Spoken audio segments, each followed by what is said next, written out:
नमस्कार दोस्तों, मैं सबसे पहले बात करते हैं कि इन्वेस्ट क्यों करना चाहिए।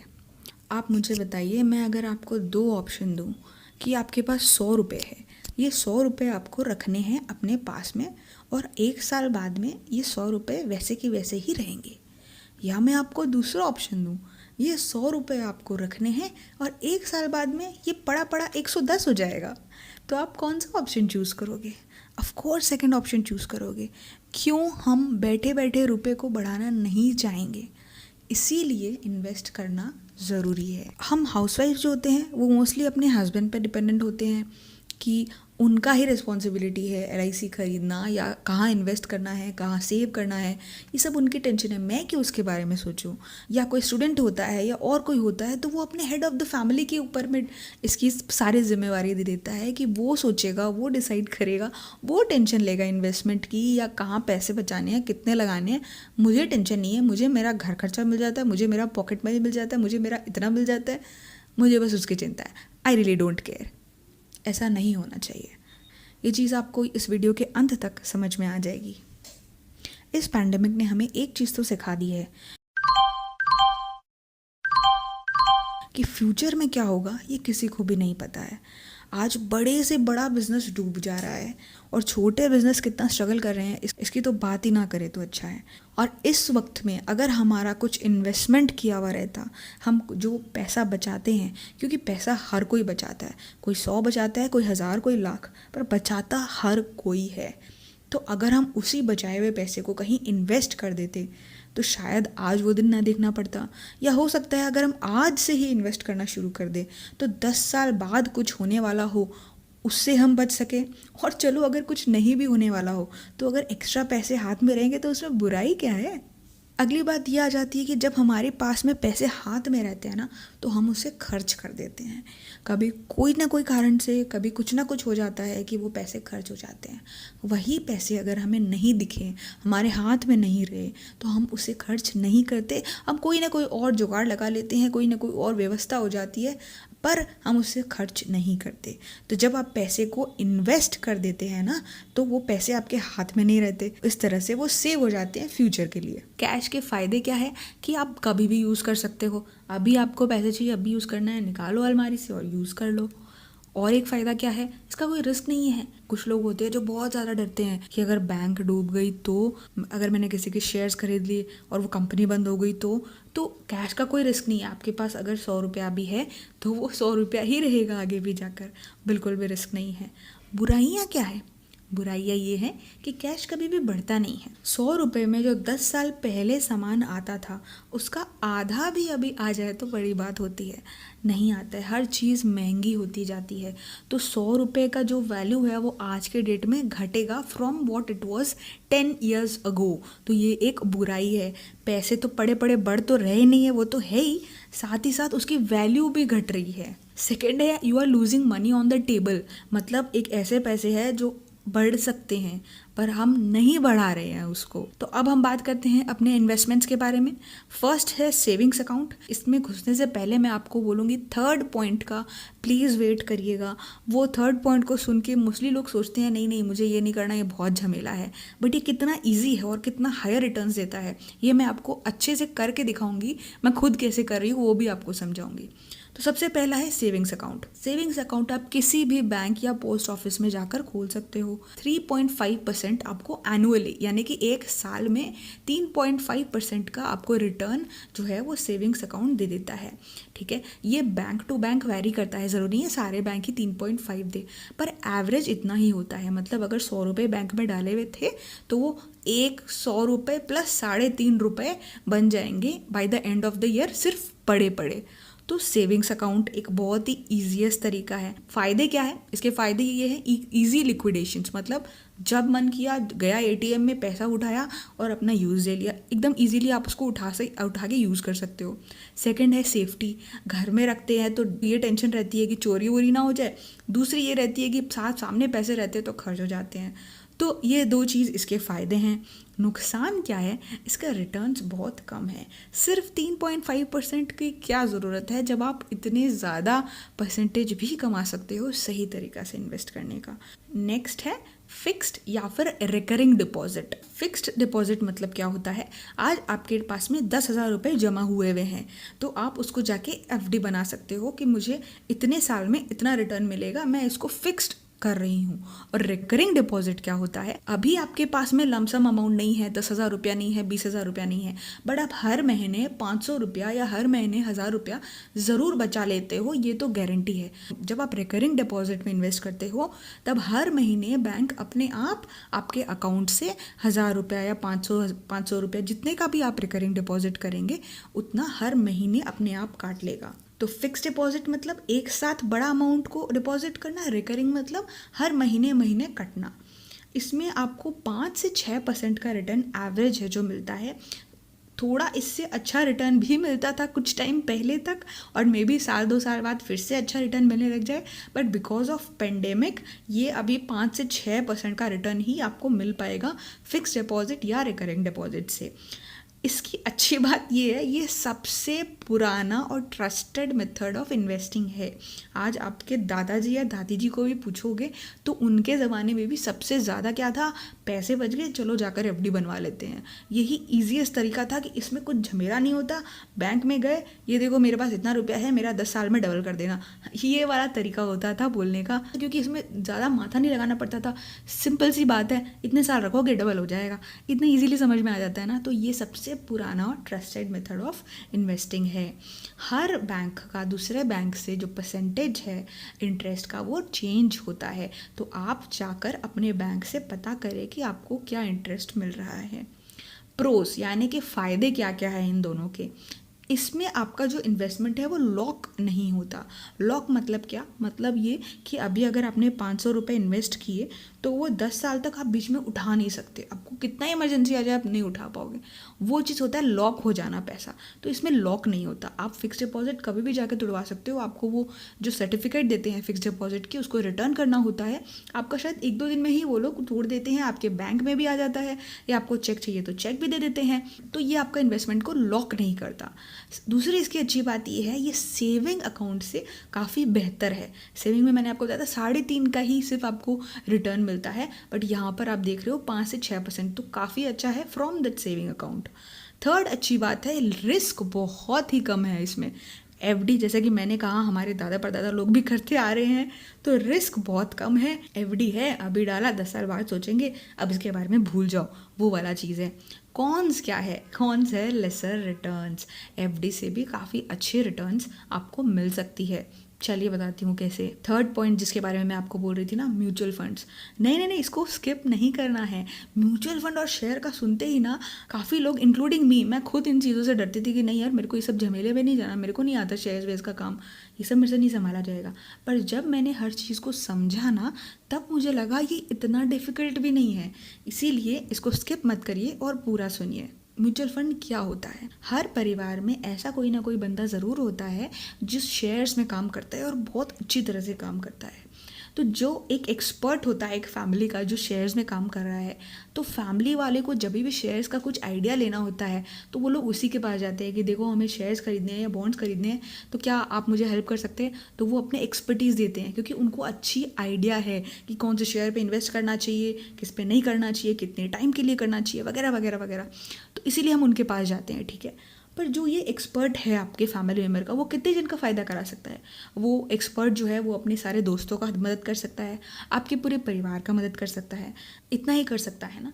बट जो म्यूचुअल फंड होता है ना, इसमें वही एक्सपर्ट्स लोग इकट्ठा होते हैं और वो बोलते हैं आप हमें अपना पैसा दीजिए, हम आपको बताएंगे कि सही जगह क्या होती है लगाने के लिए, फिर आप वहाँ पे लगाइए। आप जो शेयर्स खरीदते हैं वहाँ पे आप खुद आपको स्टडी करनी पड़ती है ना, कि कौन सा शेयर्स अच्छा है कौन सा नहीं है, वो मुझे खरीदना है। म्यूचुअल फंड में एक्सपर्ट्स आपके लिए वो करते हैं, एक्सपर्ट्स अपने राय आपको देते हैं कि इसमें अभी इन्वेस्ट करना सही है और इसमें इन्वेस्ट करना सही नहीं है।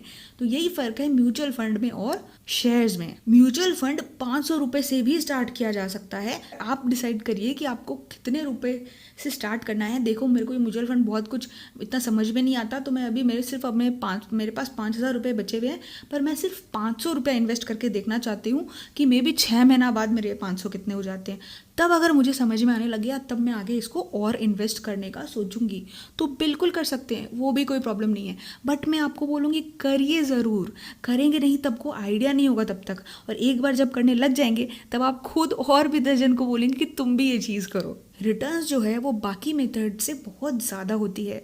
मैं आपको म्यूचुअल फंड के पोर्टल में ले जाके अभी सब कुछ समझाऊंगी। और आज से 10 साल पहले अगर कोई मुझे बोलता कि म्यूचुअल फंड में जाओ, ऐसे ऐसे होता है, इकोनॉमिक टाइम्स खरीदो पढ़ो, तो मैं बिल्कुल नहीं करती।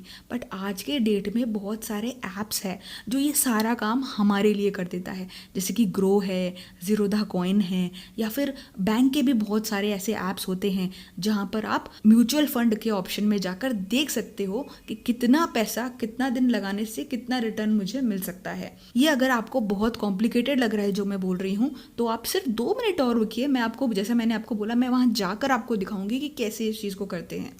उससे पहले हम लोग बात कर लेते हैं प्रोस की। रिटर्न जो है वो ट्रेडिशनल इन्वेस्टमेंट ऑप्शन से बहुत ज़्यादा है, 7-8% आपको यहाँ मिल रहा है। और जब आप म्यूचुअल फंड्स में जाते हो तो आप 20-30% तक का ग्रोथ देख सकते हो। सेकंड अच्छी बात यह है कि इसमें आपको डीमैट अकाउंट खोलने की ज़रूरत नहीं होती। डीमैट अकाउंट के बारे में आपने सुना होगा, शेयर्स का काम करना होता है तो पहले वो अकाउंट खोलना ही पड़ता है, बट यहाँ पर वो करने की ज़रूरत नहीं है। आप नॉर्मली ऐप को डाउनलोड करिए और उसके बाद में अपना जो नॉर्मल जैसे अपने डिटेल्स भरते हैं वो सब भरिए, और आपको जितना भी इन्वेस्ट करना है 500 या 5 लाख आप करना शुरू कर सकते हैं। थर्ड इसकी अच्छी बात यह है कि आपको हर दिन शेयर्स को ट्रैक नहीं करना पड़ता। हम लोग देखते हैं ना, जो लोग शेयर का काम करते हैं वो लोग हर टाइम न्यूज़ में देखते रहते हैं, शेयर्स का दाम बढ़ा, दाम गिरा, फिर वो लोग दूसरे लोगों से बात करते हैं, पता है आज मार्केट इतना गिर गया उतना गिर गया। तो वो सब आपको करने की ज़रूरत नहीं है। आपको नहीं देखना है किस शेयर्स के दाम बढ़े किस शेयर्स के दाम घटे। ये आप लॉन्ग टर्म अगर इन्वेस्टमेंट आपको करना है कि मैं चाहती हूँ कि मैं एक बार अभी कर दी मैंने, अभी मेरे पास 10,000 रुपये बचे हुए हैं, मैं 10,000 रुपया अभी इन्वेस्ट करके छोड़ देना चाहती हूँ, मैं 10 साल बाद इसको देखूँगी क्या ये 1 लाख रुपया बन सकता है।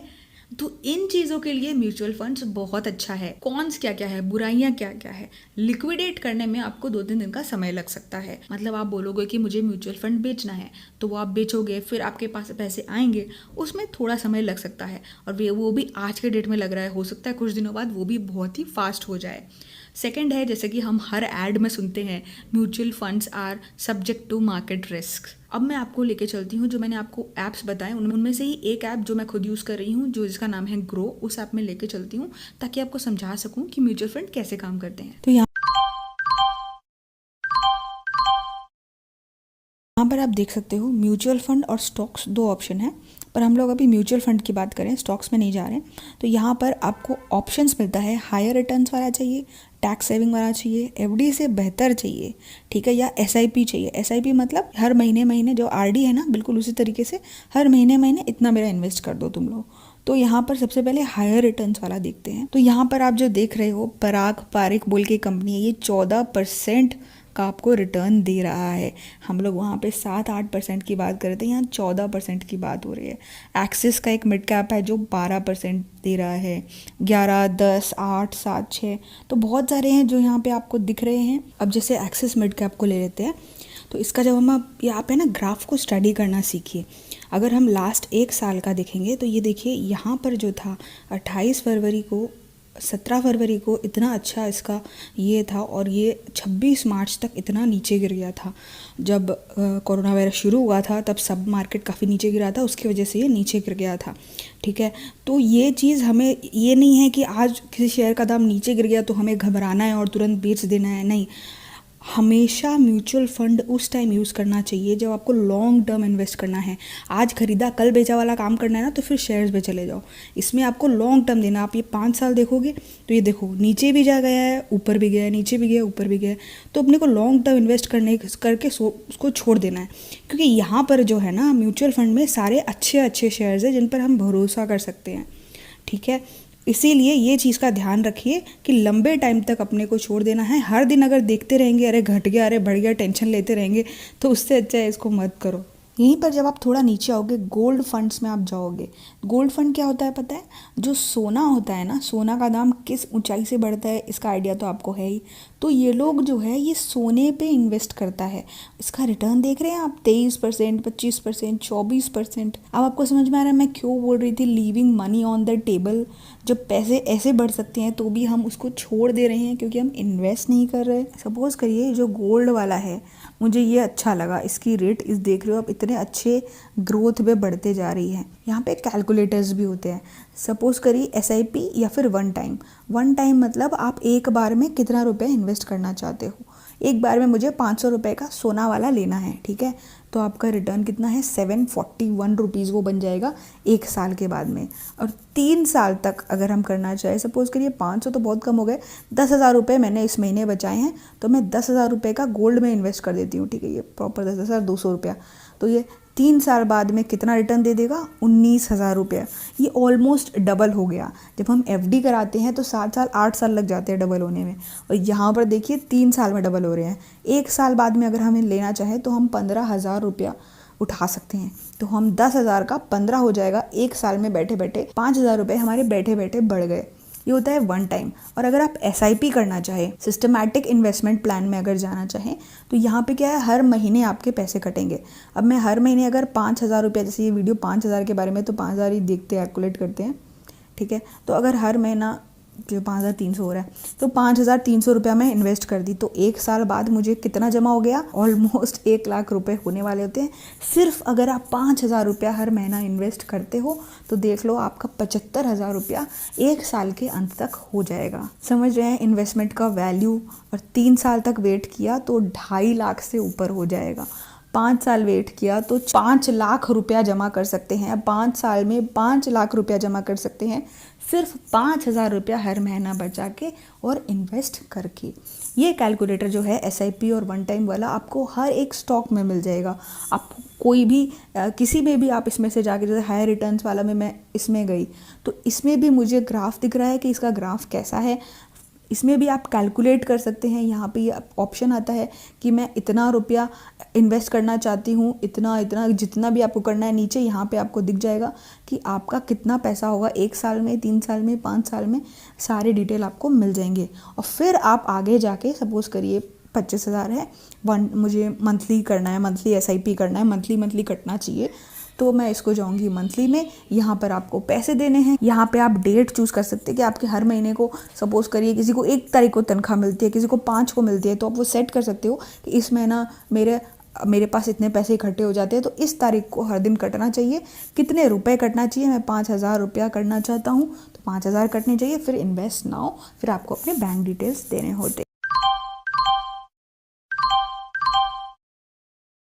अब हम बात करते हैं PPF की, पब्लिक प्रोविडेंट फंड जिसे कहते हैं। PPF किसी भी बैंक या पोस्ट ऑफिस में खोला जा सकता है। इसमें आप 5,000 के मल्टीपल्स ही डिपॉजिट कर सकते हैं। मतलब या 5,000 या 10,000 या 15,000 या 50,000, मतलब 5,000 के मल्टीपल्स ही होने चाहिए। पर आप एक साल में 1.5 लाख से ज़्यादा रुपया जमा इसमें नहीं कर सकते PPF में। इसका आपको रिटर्न जो है 7.1% आपको रिटर्न मिलता है। सबसे अच्छी बात, और लोग इसके लिए क्यों ऑप्ट करते हैं, कि इसका इनकम टैक्स डिडक्शन मिल जाता है, इसीलिए सबसे ज़्यादा लोगों को PPF पसंद है। दूसरा ये कि गुड एंड सिक्योर्ड रिटर्न, बिल्कुल सिक्योर्ड रिटर्न है कि 7.1% तो मिलना ही है। कॉन्स, बुराई क्या है? बुराई ये है कि इसकी लॉकिंग पीरियड 15 साल की होती है। मतलब अगर आज आपने जो इन्वेस्ट कर दिया वो आप 15 साल तक उसको नहीं उठा सकते, चाहे कुछ भी हो जाए। पर आप उसी के अगेंस्ट आप लोन ज़रूर ले सकते हैं कि ये मेरा PPF अकाउंट है, इसके अगेंस्ट मेरे को लोन दे दो। और हाँ, पार्शियल विथड्रॉल यानी कि आधी आप पैसे उठा सकते हो, पर वो भी 6 साल के बाद, उससे पहले। नेक्स्ट है गवर्नमेंट सेविंग स्कीम्स। अपना जो गवर्नमेंट है ना, वो चाहता है कि लोग ज़्यादा से ज़्यादा पैसे को इन्वेस्ट करना सीखे। ना ही सिर्फ बड़े इन्वेस्टर, छोटे छोटे आप और मैं जैसे जो आम इंसान हैं वो भी इन्वेस्ट करना सीखे।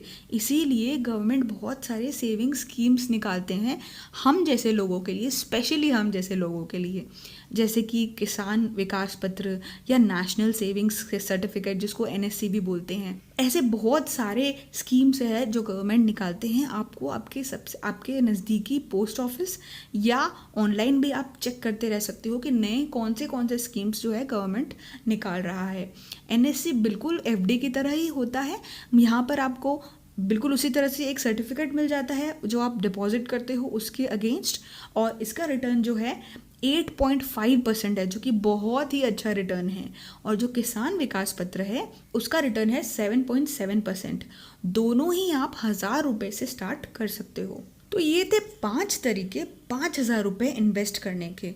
घर में पैसे पड़े रहे और फिर जब पड़े पड़े हमें दिखेंगे और हम उसको खर्च कर देंगे, उससे अच्छा है कहीं इन्वेस्ट कर दो। चाहे आप स्टूडेंट हो, चाहे आप हाउसवाइफ हो, चाहे आप बिजनेस ओनर हो, चाहे आप सर्विस करते हो, आप कुछ भी हो, पैसा हर कोई बचाता है, कोई कम कोई ज़्यादा, पर जितना भी बचा रहा है उसको इन्वेस्ट करना सीखिए। इससे 2 फ़ायदे होते हैं। एक ये कि आपका पैसा बढ़ रहा है बैठे बैठे, दूसरा सामने रहेगा तो खर्च होगा, सामने नहीं रहेगा तो खर्च नहीं होगा। तो इन्वेस्ट करना सीखिए। जो मैंने 5 तरीके बताए हैं इसमें से कोई भी चूज़ करिए, जो भी आपको सबसे सही लगा वो चूज़ करिए, पर करिए ज़रूर। तो उम्मीद है ये वीडियो आपको पसंद आया होगा। Thank you.